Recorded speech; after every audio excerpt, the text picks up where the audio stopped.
আমন্ত্রণ জানাচ্ছি প্রবাস কণ্ঠ রাতের বুলেটিনে পাওয়ার্ড বাই মাইএনজে ট্রিপ। শুরুতে জানাবো আজকের প্রধান শিরোনামগুলো। মালয়েশিয়ায় অবৈধ প্রবাসীদের বিরুদ্ধে জোরদার অভিযান, কুয়ালালামপুরে গ্রেপ্তার প্রায় 1800 জন। মালয়েশিয়ায় প্রবাসী বাংলাদেশিদের হয়রানির ঘটনায় জামায়াতের উদ্বেগ। এবং কুয়ালালামপুর বিমানবন্দরে অবৈধভাবে বিদেশিদের প্রবেশের সহায়তার অভিযোগে 4 কর্মকর্তা তদন্তের মুখে। দেখছিলেন শিরোনাম, এবার বিস্তারিত। সর্বোচ্চ ছাড়ে সেরা অফারে বিমান টিকিটের নিশ্চয়তা দিচ্ছে এনজেড ওয়ার্ল্ড। বিশ্বের যে কোনো স্থানে আন্তর্জাতিক বা অভ্যন্তরীণ রুটের বিমান টিকিটের জন্য আজই চলে আসুন এনজেডে। আপনাদের সেবায় 24 ঘন্টা তৎপর এনজেডের একঝাঁক দক্ষ তরুণ কর্মী। স্ক্রিনে দেখানো নাম্বারেও যোগাযোগ করতে পারেন আমাদের সঙ্গে। এনজেড ওয়ার্ল্ড, বিমান টিকিটের একটি নির্ভরযোগ্য প্রতিষ্ঠান। মালয়েশিয়ার ইমিগ্রেশন বিভাগ কুয়ালালামপুরে অবৈধ প্রবাসীদের বিরুদ্ধে চলমান অভিযান আরও জোরদার করেছে। 1 জানুয়ারি থেকে 20 মে পর্যন্ত মোট 272টি অভিযান পরিচালিত হয়েছে, যেখানে 3587 জনকে যাচাই বাছাইয়ের পর 1789 জনকে বিভিন্ন ইমিগ্রেশন অপরাধে গ্রেপ্তার করা হয়েছে।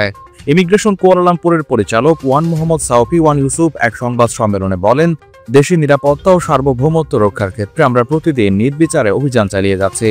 তিনি আরও বলেন, অভিযানের সময় স্থানীয় এবং বিদেশি মিলে 68 জন নিয়োগদাতার বিরুদ্ধে আইনি ব্যবস্থা নেওয়া হয়েছে, যারা অবৈধ প্রবাসীদের নিয়োগ বা আশ্রয় দিয়েছিলেন। এইসব অভিযানের ফলে সরকার ইতিমধ্যে 4.59 মিলিয়ন রিঙ্গিত জরিমানা আদায় করেছে। একই সঙ্গে 1551টি তদন্ত কেসের ফাইল খোলা হয়েছে, যার মধ্যে রয়েছে বৈধ ভ্রমণ নথিপত্র না থাকা, নির্ধারিত সময়ের বেশি অবস্থান এবং ভিসার অপব্যবহারের মতো অভিযোগ। সবচেয়ে বেশি গ্রেপ্তার হয়েছে ইন্দোনেশিয়ার নাগরিকরা, এরপরে রয়েছেন বাংলাদেশি প্রবাসীরা। এছাড়াও মিয়ানমার এবং পাকিস্তানের নাগরিকরাও আটক হয়েছেন।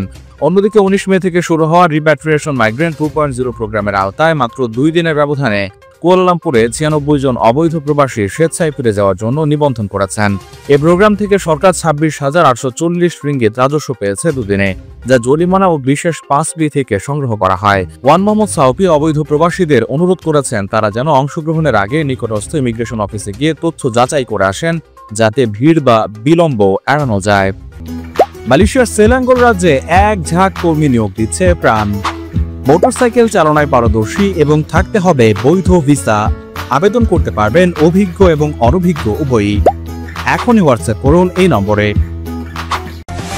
সম্প্রতি মালয়েশিয়ায় প্রবাসীদের হয়রানির ঘটনায় উদ্বেগ প্রকাশ করেছে বাংলাদেশ জামায়াতে ইসলামী। দলটির ভারপ্রাপ্ত সেক্রেটারি জেনারেল মাওলানা এটিএম মাসুম বুধবার এক বিবৃতিতে বলেন, 15.5 বছর ফ্যাসিবাদের সময় দেশকে বিভিন্ন সিন্ডিকেটে বিভক্ত করে লুটপাট চালানো হয়েছে। জাতির অর্থ ভাণ্ডার লুট করে বিদেশে পাচার করা হয়েছে। সেই সিন্ডিকেটের ভূত এখনো জাতির ঘাড়ে আগের মতোই চাপিয়ে রাখা হলে তা হবে অত্যন্ত দুঃখজনক।